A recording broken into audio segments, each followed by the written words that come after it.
Are you?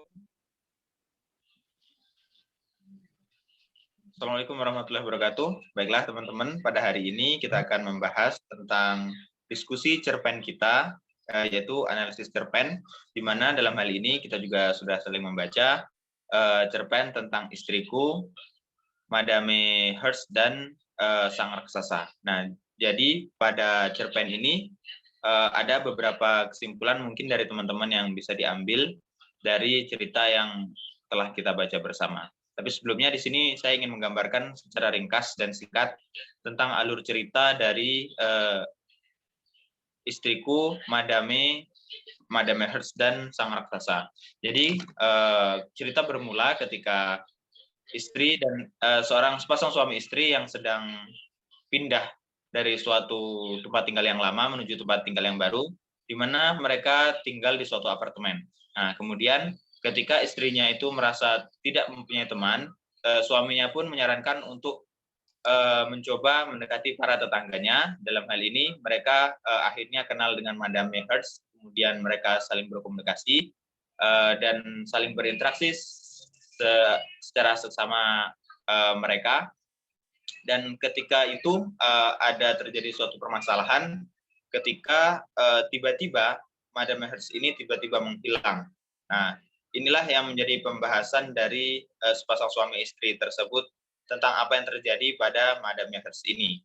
Dan juga diceritakan bahwa Madame Hearst ini tiba-tiba menghilang tanpa asal-usul yang jelas.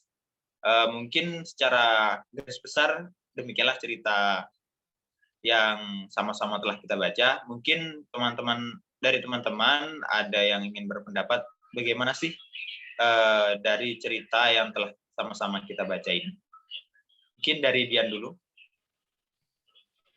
Kalau menurut aku dari cerita yang kita baca sih, cerita ini kan tokohnya memang si istriku, terus si penulis sendiri atau si suami, terus madam tadi, kemudian sang raksasa, maksudnya sang raksasa ini ini dijulukan untuk si kota New York, gitu kan.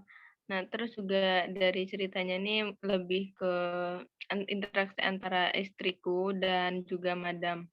Dan juga ada misterius si madam ini cukup misterius karena ada beberapa hal yang disembunyikan, dan seperti yang tadi dikatakan oleh Sultan, di akhir cerita juga si madam ini meninggalkan apartemen secara tiba-tiba tanpa diketahui alasannya. Mungkin untuk lebih jelasnya teman-teman bisa beri tanggapan atau tambahan lain. Menurut teman-teman gimana sih cerita ini?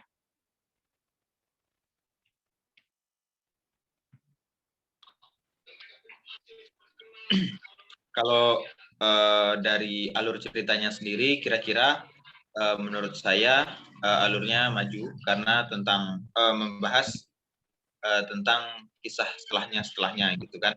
Jadi kan mereka menceritakan tentang kejadian yang secara runtut. Mungkin dari teman-teman yang lain menanggapi dari segi yang lain atau dari sudut pandang yang lain.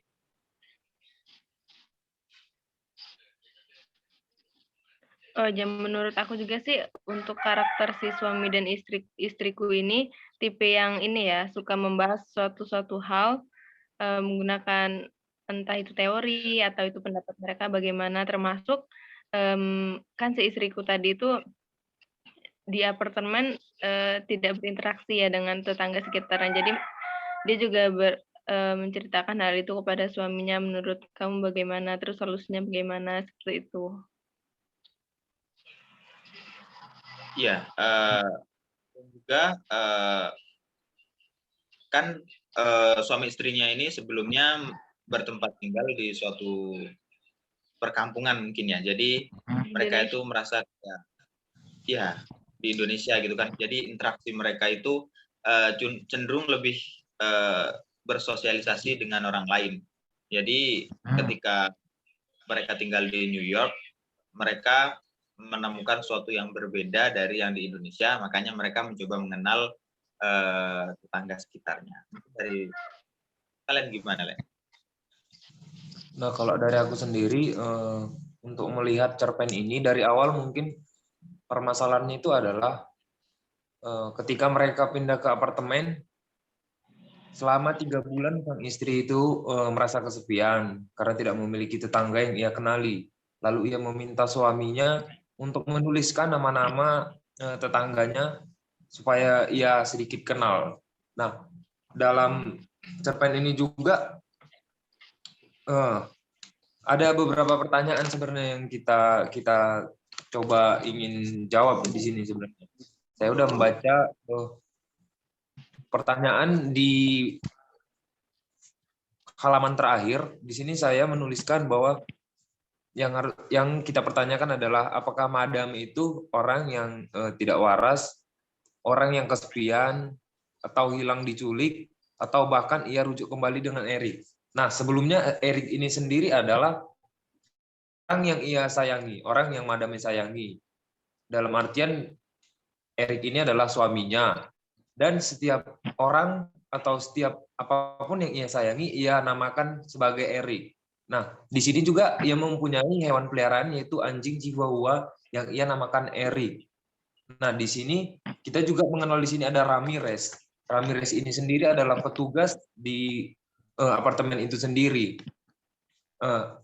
Kepergian dari Madami ini sendiri tidak diketahui. Bahkan petugas itu sendiri yang bernama Ramirez itu mengatakan bahwa suami Madame itu, Erik Sklis itu, datang membawa surat dari Madame yang isinya adalah hal yang mendesak sehingga membuatnya untuk pindah. Nah, di sini kita masih menduga-duga kenapa ia pindah. Nah, pertanyaan yang tadi itu apakah ia pindah karena ingin rujuk kembali dengan suaminya, atau dia diculik, atau bahkan ia tidak waras sehingga dimasukkan ke rumah sakit jiwa. Nah, di sini juga kita masih menduga-duga itu sendiri. Dari saya seperti itu.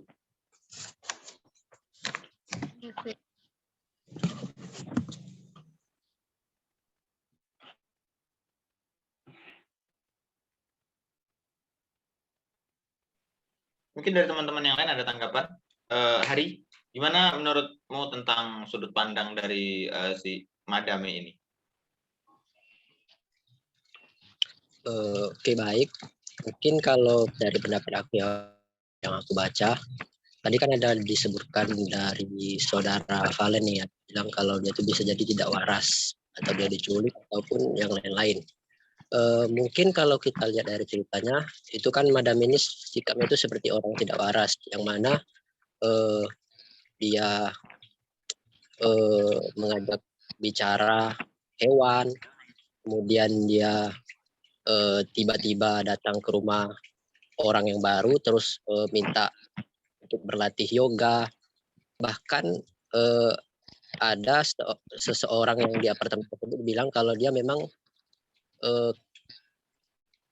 crazy lady atau crazy lady itu crazy girl. Nah, jadi menurut aku memang sih Madame ini bisa dibilang tidak waras, karena tadi memang ada beberapa kalimat yang diperkuat bahwa itu kelakuan si Madame ini memang seperti orang tidak waras. Bahkan di akhir cerita itu sebelumnya dia bercerita kepada si istri yang datang ini kalau dia sudah ditinggal suaminya, meninggal dunia pada 5 tahun yang lalu. Nah, tetapi pada saat di akhir cerita ada seseorang yang sayangnya namanya Erik itu yang sudah meninggal, justru orang ini yang mengirim surat untuk si Madame tersebut. Mungkin sekian. Iya sih, bisa jadi ini nggak sih, kan mungkin si Madam ini tadi mungkin ada sedikit kelainan mungkin, atau mungkin dia merasa kesepian. Misalkan memang benar suaminya sudah meninggal 5 tahun yang lalu, bisa jadi dia juga merasa kesepian dan kan seperti dia kan punya hewan anjing ya. Nah, itu dilatihnya bernyanyi, diajak. Mungkin karena dia nggak ada siapa-siapa lagi untuk diajak ngobrol kan, mungkin jadi dia ke anjingnya itu tadi. Terus untuk terkait surat itu bisa jadi entah memang suaminya itu, maksudnya hanya cerai ataupun dia yang menulis surat untuk dirinya sendiri, kan kita juga nggak tahu ya. Atau mungkin kemungkinan yang lain misalkan dia hanya cerai, tapi suami itu tidak meninggal. Tapi dia menganggapnya suaminya itu udah yang nggak ada gitu, udah nggak sama dia lagi. Entah karena dia kecewa berat atau sakit hati karena perceraian itu tadi. Jadi dia menganggap kayak suaminya udah nggak ada gitu. Karena memang dari awal tidak dijelaskan juga madam ini siapa dan asal-usulnya dari mana. Karena di dalam cerita tersebut hanya menjelaskan seketika waktu mereka di apartemen dan kemudian bertemu dengan madam ini. Jadi memang cukup sedikit sekali informasi yang dijelaskan dari cerpen ini tentang madam ini. Kalau menurut Hesti gimana, Hesti? Menurut aku mungkin itu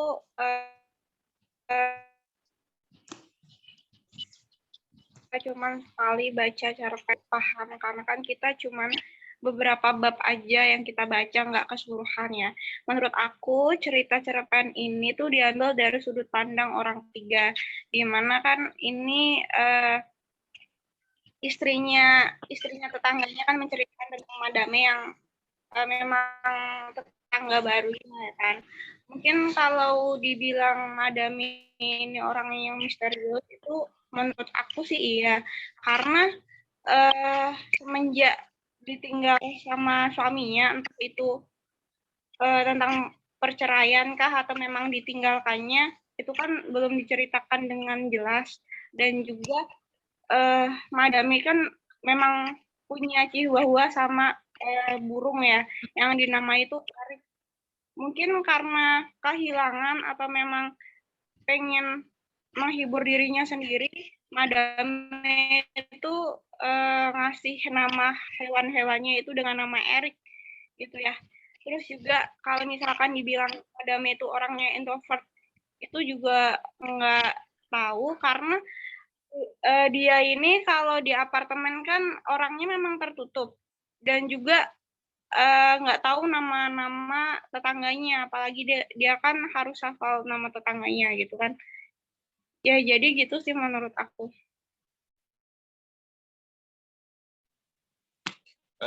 Aku juga melihat tentang bagaimana dari cerita ini ada sangat banyak sekali kejanggalan sebenarnya, terutama untuk pembahasan topik utama madam ini sendiri. Cuman mungkin hubungannya dengan raksasa ini menggambarkan bahwa memang seperti itulah kebiasaan dari orang-orang yang berada di kota New York, gitu kan? Karena mereka orang baru, jadi mereka mencoba sepasang suami istri ini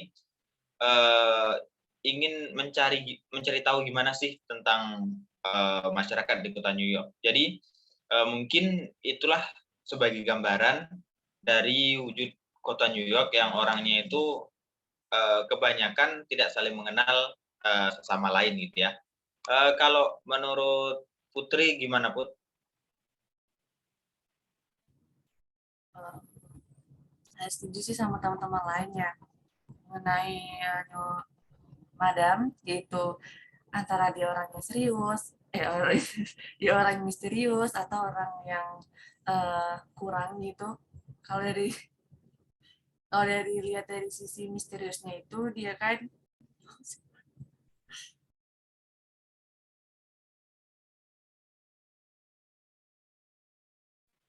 kalau dilihat dari sisi misteriusnya, madam itu adalah dia kalau ngomong sama Chihuahua itu kan pakai bahasa biasa ya, sedangkan kalau sama orang lain tuh dia pakai bahasa suaminya gitu.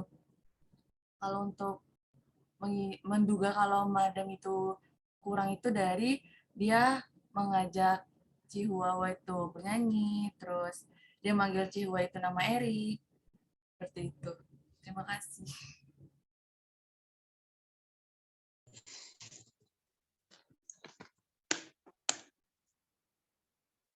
Aksen ya Put ya.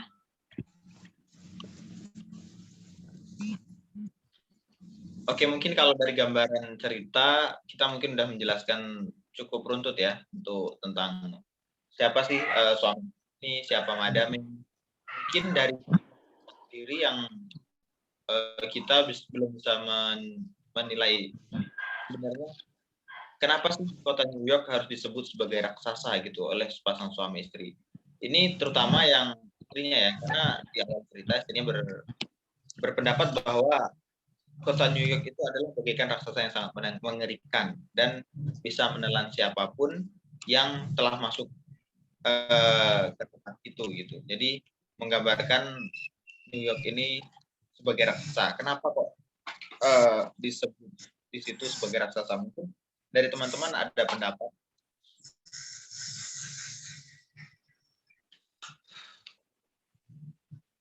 Valen, Dian, gimana? Kalau dari aku sendiri ya, mungkin kita juga kan tahu New York itu salah satu kota terbesar. Bahkan bukan hanya New York aja ya, kota-kota terbesar, misalnya Jakarta saja. Bahkan di kota-kota itu memang jika hidup mereka jarang bersosialisasi dengan tetangga mereka, sehingga datang atau pergi pun seseorang mereka tidak memperdulikan. Beda halnya dengan di cerpen ini, istriku ini mungkin dia mempunyai budaya yang sebelumnya dia tinggal sosialisasinya itu cukup erat. Jadi ketika ia pindah ke sebuah apartemen yang kita tahu apartemen memang orang-orang di situ memang saling tidak jarang berkomunikasi.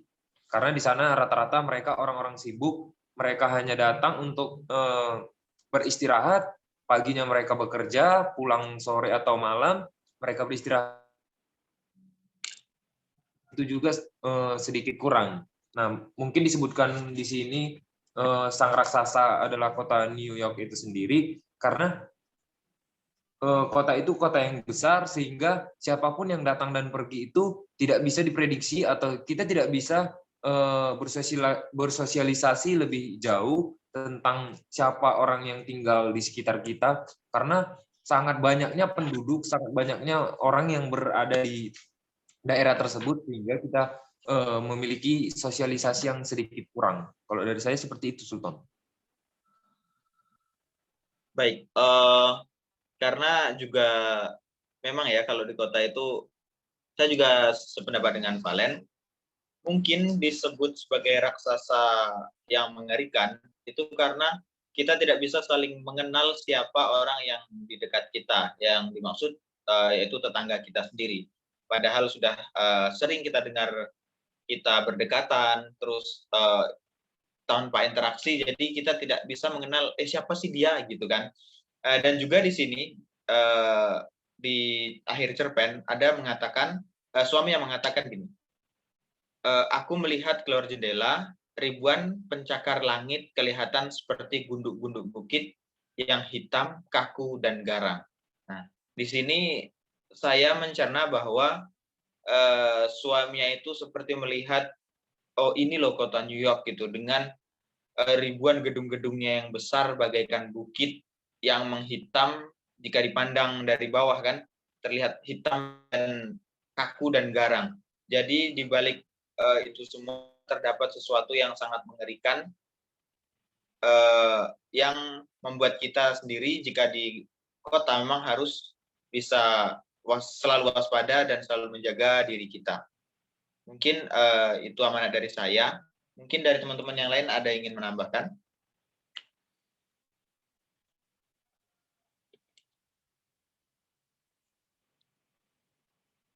Dian mungkin? Kalau aku sih cuma mau ngasih tanggapan yang dari kata sang raksasa tadi ya.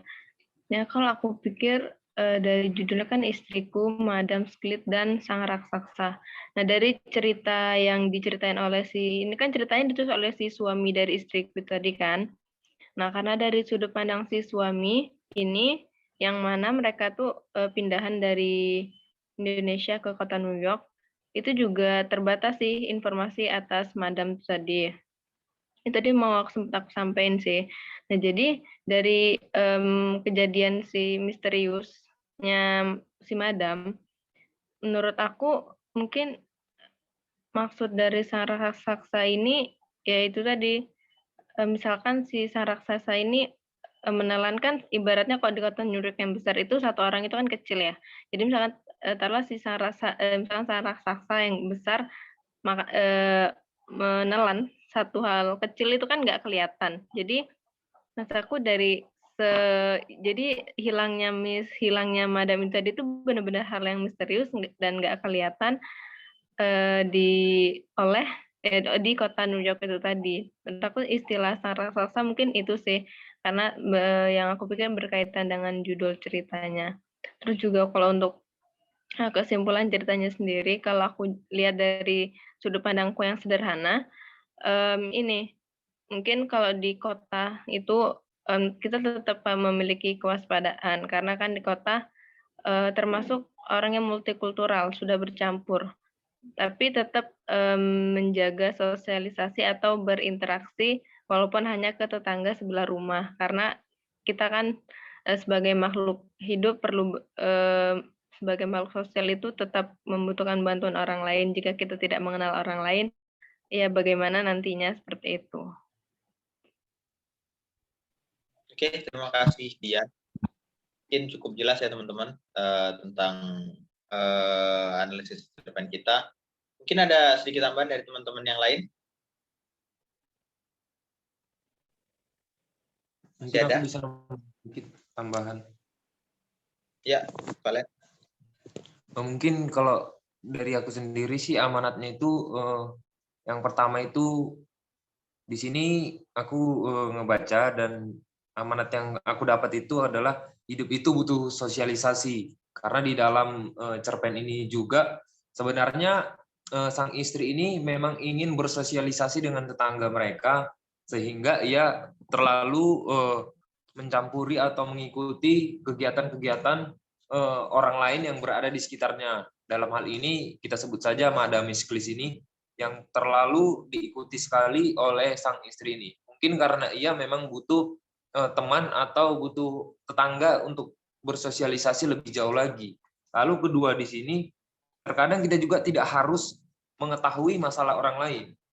Nah, kalau tadi bersosialisasi, mungkin setelah kita bersosialisasi, kita mengenal orang lain, cukup dengan kita mengenal, kalaupun ia menceritakan tentang masalahnya, cukup kita untuk mengetahui, bahkan tidak perlu terlalu jauh untuk mencampuri urusan orang tersebut.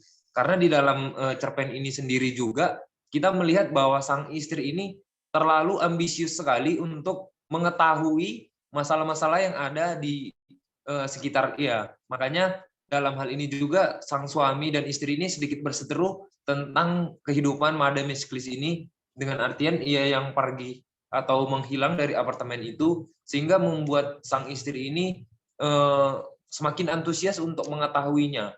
Padahal hal tersebut tidak perlu dilakukan karena kita tidak perlu terlalu jauh mengikuti masalah kehidupan orang lain. Seperti itu menurut saya. Baik, mungkin cukup jelas ya teman-teman tentang yang disampaikan Mas Valen dari cerita ini. Ada juga kesimpulan yang dapat kita ambil dari yang telah disampaikan Dian dan Mas Valen.